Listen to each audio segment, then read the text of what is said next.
اعوذ باللہ من الشیطان الرجیم بسم اللہ الرحمن الرحیم الحمد للہ رب العالمین الرحمن الرحیم والصلاة والسلام علی سید الانبیاء والمرسلین امام المتقین خاتم النبیین سیدنا و مولانا محمد وعلی آلہ و اصحابہ اجمعین۔ 2-3 دن پہلے یہ سوال جو ہے پوچھا گیا ہے۔ سوال کی اہمیت ہے اس لحاظ سے کہ یہ آج کل کافی زیادہ جو ہے وہ شور میں بھی دیکھ رہا ہوں، پوسٹس بھی آ رہی ہیں اور ویڈیو کلپس بھی آ رہی ہیں اور آڈیو کلپس بھی آ رہی ہیں۔ سوال یہ کیا گیا ہے کہ ہمارے جو بزرگان دین ہیں ان کی کتابوں میں بہت سی قابل اعتراض عبارتیں ہیں، گستاخانہ عبارتیں ہیں۔ ان عبارتوں کے حوالے سے ظاہر ہے کہ پھر انگلی اٹھتی ہے اور اعتراض کرنے والے جو ہیں وہ ان کا رویہ جو ہے وہ گستاخانہ ہو جاتا ہے۔ تو اس حوالے سے ایک تو میں بات یہ عرض کر دوں کہ ایسی عبارتیں جو ہیں وہ اب یہ تعصب والی بات ہے۔ جب ہم اپنی آنکھوں پہ تعصب کا چشمہ لگا لیتے ہیں تو ہمیں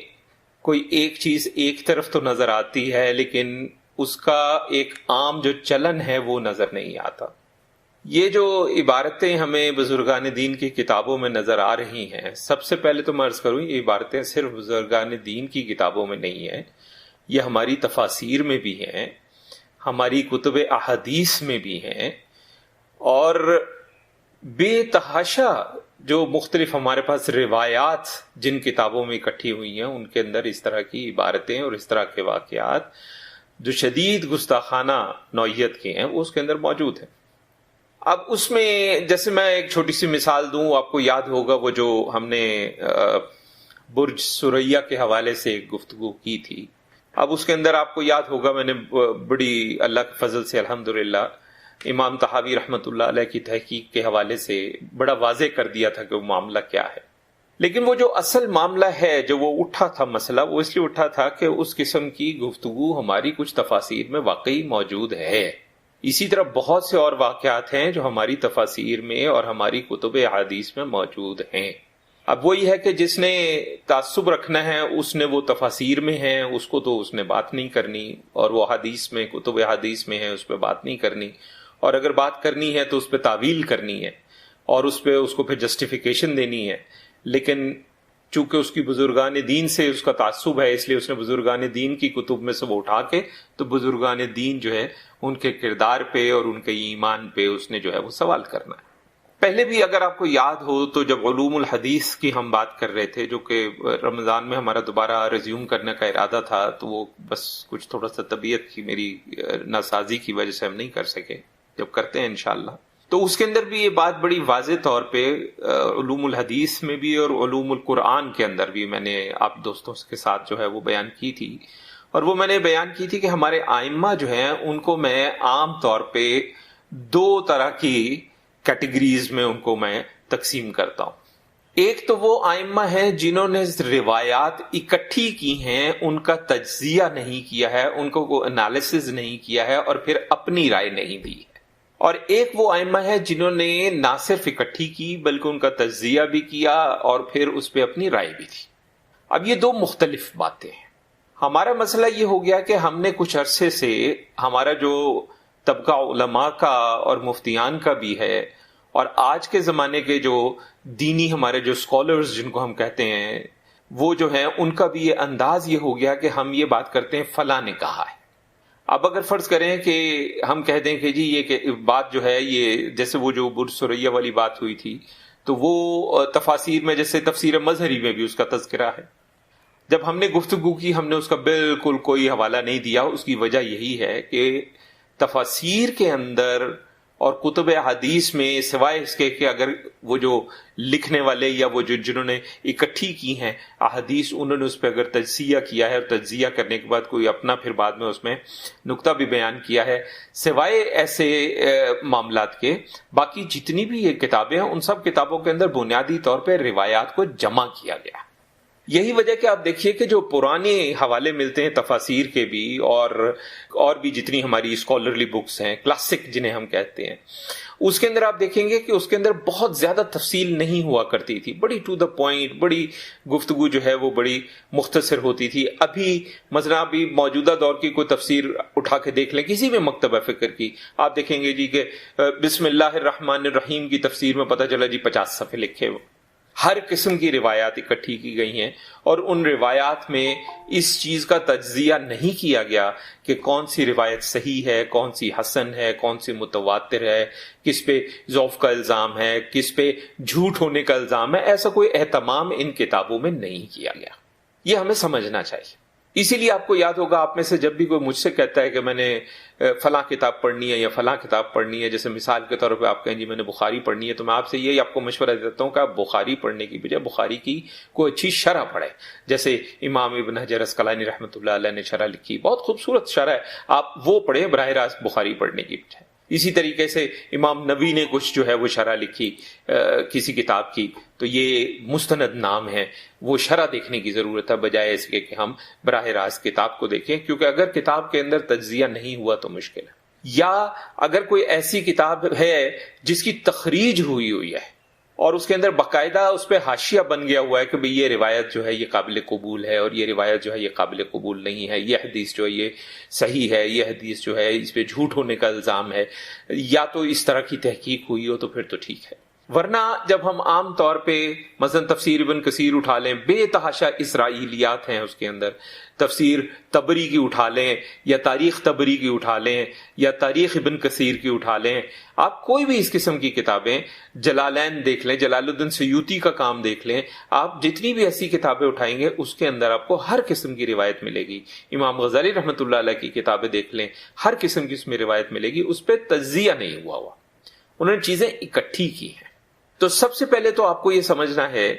کہ اگر تو اس کتاب کی تخریج ہوئی ہے، اس پہ حاشیہ بنا ہے، اس پہ لکھا گیا ہے، کام ہو گیا ہے، تحقیق ہو گئی ہے کہ بھی کون سی روایت صحیح ہے کون سی نہیں ہے، تو پھر تو اس کو پڑھنے میں کوئی حرج نہیں. لیکن اگر ایسا نہیں ہوا تو پھر اس کو پڑھنے کے لیے زیادہ مناسب یہ ہے کہ کوئی ایسا استاد پکڑا جائے جس کو ان سب چیزوں کا فہم ہو اور وہ اس میں آپ کی رہنمائی کر سکے. ورنہ ایسا ہی ہوگا. ابھی اس میں بھی جو ہوا وہ میں نے جو یہ تفسیر مظہری وغیرہ یا دوسری جو تفاسیر ہے ان کا تذکرہ اسی لیے نہیں کیا کہ اس کے اندر تو جمع ہوئی ہیں روایات، لیکن میں نے امام طحاوی کا تذکرہ اس لیے کیا کہ امام طحاوی نے اس پہ باقاعدہ جو ہے وہ بیچ میں باقاعدہ اس پہ اپنی رائے بھی دی اور بتایا کہ اس کے اندر کیا مسئلہ ہے، تو اسی لیے میں نے اس پہ فوکس کیا. اسی طریقے سے جب اکثر آپ کوئی اور بات مجھ سے کرتے ہیں، کوئی حدیث مجھے بھیج دیتے ہیں، کوئی واقعہ مجھے بھیج دیتے ہیں، تو میں سب سے پہلے یہی دیکھنے کی کوشش کرتا ہوں کہ یہ جو واقعہ آپ کے پاس پہنچا ہے یہ کہاں سے پہنچا ہے. اگر تو کسی ایسے ائمہ میں سے کسی ایسے امام سے پہنچا ہے کہ جنہوں نے روایات کو اکٹھا کیا ہے اور تجزیہ نہیں کیا، تو میں اس کو آپ کو بتا دیتا ہوں کہ بھئی یہ قابل اعتبار ہمارے لیے نہیں ہو سکتی جب تک ہمیں اس کی حقیقت کا پتہ نہ چل جائے. تو بزرگان دین کی کتابوں میں بھی صورتحال کچھ ایسی ہی ہے، 2 3 ان سب جگہوں پہ، چاہے تفسیر ہے، چاہے بزرگوں کی کتابیں ہیں، چاہے کتب حدیث ہیں جس پہ تخریج نہیں ہوئی یا جس پہ تجزیہ نہیں ہوا، ایسی جتنی بھی کتابیں ہیں ان کتابوں میں 2 3 چیزیں ہوتی ہیں، آپ ذرا ان کو ذہن میں رکھیں. ایک تو یہ بات رکھیں کہ اکثر اوقات گفتگو جو ہے اس کا کوئی سیاق و سباق ہوتا ہے، اس کا کوئی کانٹیکسٹ ہوتا ہے. اگر وہ سیاق و سباق ہمیں نہ معلوم ہو، وہ کانٹیکسٹ ہمیں نہ معلوم ہو، تو ہم اس کا مطلب جو لیتے ہیں وہ مطلب غلط نکل آتا ہے. دوسری بات یہ ذہن میں رکھیں کہ اگر کبھی کسی نے کوئی ایسی روایت بیان کر دی ہے جو کہ گستاخانہ نظر آ رہی ہے بڑی واضح طور پہ، اور اس پہ کسی قسم کا کوئی اور جو ہے وہ کام کہیں یا تجزیہ ہوا نظر نہیں آ رہا، تو دیکھیں 2 راستے ہیں. یا تو ہم تسلیم کر لیں کہ قرآن مجید کے بعد اور احادیث مبارکہ میں سند کا نظام اور تجزیے کا نظام اور جرح و تعدیل کا نظام جو ہے اس کے بعد جتنی بھی کتب ہیں اس میں تحریف ممکن ہے. تاریخ کے اندر ایسے بزرگ بھی گزرے ہیں اور ایسے ائمہ بھی گزرے ہیں اور ایسے علماء بھی گزرے ہیں، ایسے محققین گزرے ہیں کہ جن کے ساتھ پوری کتاب جو ہے وہ جوڑ دی گئی کہ یہ ان کی کتاب ہے، اور بعد میں جا کے پتہ چلے یہ تو ان کی کتاب ہی نہیں. تو اسی طریقے سے اگر کسی کی کتاب لکھی ہوئی ہے اور اس کتاب کے اندر کوئی ایک عبارت، پوری کتاب میں فرض کریں کہ 600 صفحے کی کتاب اور 600 کی صفحے کی کتاب میں فرض کریں 10 عبارتیں گستاخانہ آ گئیں، اگر تو وہ گستاخانہ عبارتیں اور بھی جگہوں پہ ہیں، مثلا تفاسیر میں موجود ہوں، تو اس کا مطلب یہ کہ انہوں نے تو وہاں سے لے لی ہے. زیادہ سے زیادہ جو ہے وہ ہم یہ کہہ سکتے ہیں کہ بھئی اس طریقے سے نہیں لینی چاہیے تھی، اس سے زیادہ کچھ نہیں کہہ سکتے. ہم ان پہ الزام نہیں لگا سکتے، ان کے عقیدے کو جو ہے وہ نکتہ چینی نہیں کر سکتے، کسی قسم کی کوئی ان کے اوپر جو ہے وہ شبہ نہیں کر سکتے. اگر ایسا نہیں ہے تو اب دو باتیں ہیں، یا تو انہوں نے خود وہ عبارت لکھی ہے یا اس میں تحریف ہوئی ہے. میں اس بات کا قائل ہوں کہ انسان کو گمان اچھا رکھنا چاہیے، اور اچھے گمان کا جو ہے وہ طریقہ یہی ہے کہ ہم کہیں گے جی یہ 600 صفحے کی کتاب ہے، اس 600 صفحے کی کتاب کے اندر یہ 10 عبارتیں گستاخانہ ہیں، باقی ساری کتاب جو ہے وہ کہیں پہ بھی شریعت سے نہیں ٹکراتی، قرآن سے نہیں ٹکراتی، حدیث سے نہیں ٹکراتی، جو ہمارے دین اسلام کا ایک بنیادی جو ڈھانچہ ہے اس سے نہیں ٹکراتی. تو ہم یہ کیوں کہیں کہ جی چونکہ 10 گستاخانہ ہے اس لیے بندہ ہی غلط ہے؟ گمان اچھا رکھتے ہوئے ہم یہ کیوں نہیں کہہ سکتے کہ جناب اتنا اچھا باقی سارا کام کیا ہے، بیچ میں یہ جو 10 چیزیں ہیں یہ یقیناً جو ہے کوئی تحریف ہوئی ہے اس کے اندر، اس میں کیا حرج؟ لیکن بات یہ ہے کہ اگر ہم نے طے کر لیا ہے، تعصب کی عینک آنکھ پہ لگا لی ہے، اور ہم نے یہ طے کر لیا ہے کہ نہیں جناب ہم نے نیگیٹو ہی رہنا ہے، ہم نے منفی ہی بولنا ہے، تو پھر آپ ہم جو مرضی کہتے رہیں، جو مرضی کرتے رہیں، اس سے کوئی فرق نہیں پڑتا. تو ہمارے بزرگوں کی زیادہ تر کتابیں جو ہیں وہ درست ہیں، اس کے اندر جو عبارتیں ہیں ان میں سے جو تو عبارتیں ہمارے مفسرین نے بھی لکھی ہوئی ہیں یا کچھ کتب حدیث میں بھی آئی ہیں، اور اس پہ فرض کرو کہ کسی وجہ سے اگر کسی نے اس کو کہا ہے کہ اس پہ جھوٹ کا الزام ہے اور ان کی نظر سے نہیں گزری، محققین ہیں ان کی نظر سے نہیں گزری، تو ایسی صورت میں ہم یہ نہیں کہہ سکتے کہ ان کا عقیدہ غلط تھا، استغفر اللہ، ہم یہ نہیں کہہ سکتے کہ ان کا اسلام اور ان کا ایمان اور ان کا احسان جو ہے اس میں کوئی شبہات ہیں، ایسی کوئی بات ہم نہیں کہہ سکتے. ہمیں گمان اچھا ہی رکھنا چاہیے. تو اسی وجہ سے دیکھیں، آپ کو بھی یاد ہو کہ تھوڑی دیر پہلے بھی عرض کیا کہ جب بھی آپ میں سے کوئی مجھ سے بات کرتا تو میں آپ کو یہی مشورہ دیتا ہوں کہ آپ ایسا کریں، فلاں کتاب کی بجائے فلاں لے لیں، اس کے اندر اس پہ تخریج ہوئی ہے، یا فلاں کتاب کی بجائے فلاں لے لیں، اس پہ شرح ہوئی ہے. اب جیسے امام ابن حجر عسقلانی رحمۃ اللہ علیہ نے جو بھی کام کیا ہے بہت خوبصورت کام ہے، بخاری کی شرح ان کی بہت اعلیٰ شرح ہے، ہر مکتبہ فکر اس کو تسلیم کرتا ہے. ابھی ہو یہ رہا ہے کہ جو ہمارا یہ رویہ ہے کہ ہم نے کہا جی فلاں نے لکھا ہے، آپ انٹرنیٹ پہ بھی دیکھ لیجئے اور ہمارے مساجد میں بھی دیکھ لیجئے، علماء اور مفتی لیول کے لوگ تفاسیر میں سے واقعات کو جو ہے بیان کرتے ہیں، حالانکہ تفاسیر میں بے تحاشا اسرائیلیات بھی موجود ہیں، اور لوگ ظاہر ہے اس پہ خوش ہیں. وہ حضرت موسیٰ کا قصہ، حضرت عیسیٰ کا قصہ، حضرت داؤد کا قصہ، حضرت فلاں کا قصہ، حضرت فلاں کا قصہ علیہم السلام. اب انبیاء کرام علیہم السلام کے یہ قصے جو مختلف جگہوں سے آ رہے ہیں، اس میں سے زیادہ تر جو ہے وہ اسرائیلیات میں سے ہیں. کچھ قصے ایسے ہیں جن کی حدیث مبارکہ میں تذکرہ مل جاتا ہے، لیکن وہ حدیث فرض کریں صحیح نہیں ہے، یا حسن نہیں ہے، یا متواتر نہیں ہے. اسی طریقے سے فرض کریں کہ اقوال صحابہ میں سے کوئی چیز مل جاتی ہے جس کی سند صحیح نہیں ہے، یا حسن نہیں ہے، یا متواتر نہیں ہے. اور بزرگان دین میں تو کتابوں میں چونکہ سند کا نظام ہے ہی نہیں، جیسے ہماری تاریخ کی کتابوں میں بھی سند کا نظام نہیں ہے، سوائے ایک دو مورخین کے. مجھے یاد پڑتا ہے کہ غالباً امام طبری رحمۃ اللہ علیہ نے اپنی تاریخ میں سندیں جو ہیں وہ بیان کی ہیں. تو سند بیان ہو تو چلو اس کی تخریج ہو سکتی ہے، اگر سند بیان نہیں ہو تو اس کی تخریج بھی نہیں ہو سکتی. ہماری جو مورخین کی کتابیں ہیں جو تاریخ پہ انہوں نے لکھی ہیں، اس میں بھی زیادہ تر روایات جو ہے نا وہ یا اسرائیلیات سے آ رہی ہیں، یا من گھڑت ہیں، یا ضعیف ہیں، یا ان کی کوئی سند نہیں ہے. اسی لیے ابھی خیر بہت کافی کام ہو بھی رہا ہے اور کچھ لوگ کام کر بھی رہے ہیں. اسی لیے میں ہمیشہ جب مجھے کوئی کہتا ہے نا کہ جی یہ تو تفسیر ابن کثیر میں لکھا ہوا ہے، یہ تفسیر طبری میں لکھا ہوا ہے، یا جی یہ تفسیر مظہری میں لکھا ہوا ہے، تو وہ جیسے کہتے ہیں I don't get carried away by these claims. مجھے اس سے کوئی ایسا الحمدللہ اس سے میں کوئی ایسا کوئی خاص متاثر نہیں ہوتا. ہاں آپ کہیں کہ یہ روایت جو ہے یہ فرض کریں کہ امام حاکم نے بیان کی ہے اور اس کی سند صحیح ہے،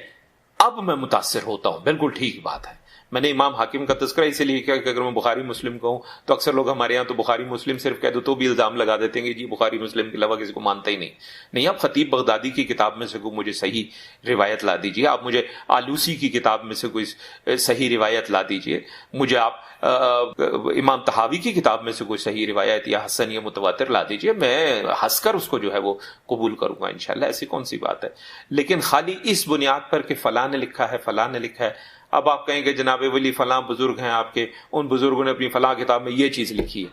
اب اگر ساری کتاب بالکل درست ہے اور اس میں ایک چیز فرض کرو غلط ہے یا 2 غلط ہے یا 3 غلط ہے، تو کیا میں اس بزرگ کو ہی رد کر دوں، میں اس کتاب کو ہی رد کر دوں؟ میں یہ کیوں نہ مانوں اچھا گمان رکھتے ہوئے کہ یہ جو ہے، اگر مفسرین نے بھی بیان کی ہے، مورخین نے بھی بیان کی ہے، تو میں کہہ سکتا ہوں یہ تو وہاں سے آئی ہے، اور اگر انہوں نے بھی بیان نہیں کیا اور اس کا کوئی ثبوت موجود نہیں ہے تو میں کیوں نہ تسلیم کروں، اور کیوں نہ میں یہ کہوں اچھا گمان رکھتے ہوئے کہ وہ تحریف ہوئی ہے اور وہ اس کتاب میں ان کی تحریر نہیں ہے، یہ کتاب نظر سے گزری ہمارے۔ اب وہ کتاب ہم دیکھ رہے تھے، اس کتاب کے اندر بڑا واضح، بس وہی بات ہے نا کہ تعصب کا چشمہ ذرا اتار کے دیکھیں آپ، بڑا واضح 2 مختلف انداز بیان نظر آ رہے ہیں۔ ایک انداز بیان بالکل ہی ایک طرح کا ہے، ایک انداز بیان بالکل ہی ایک طرح کا ہے، کتاب ایک ہے۔ اب اگر ایک ہی کتاب میں 2 مختلف انداز بیان بڑے واضح نظر آ رہے ہوں تو پھر تو آپ کو ایک سائڈ لینی پڑے گی کہ یا ان کا یہ ہے اور وہ تحریف میں ہے، یا ان کا وہ ہے اور یہ تحریف میں ہے۔ اب اس کے اندر اگر تعصب ہے تو میں وہ غلط والی چیز لے کے کہوں گا دیکھو یہی ان کا لکھا ہوا ہے اور یہی ثبوت ہے کہ یہ بندہ جو ہے نا یہ غلط ہے۔ اور اگر میں تعصب کی اینک اتار دوں اور میں اچھا گمان رکھوں تو میں یہ بھی کہہ سکتا ہوں کہ نہیں، یہ والا جو حصہ ہے نا یہ یقیناً انہوں نے کہا ہوگا، یہ جو دوسرا ہے نا یہ غلط ہے۔ تو بس یہ سمجھنے کی ضرورت ہے۔ آج کل چونکہ بہت زیادہ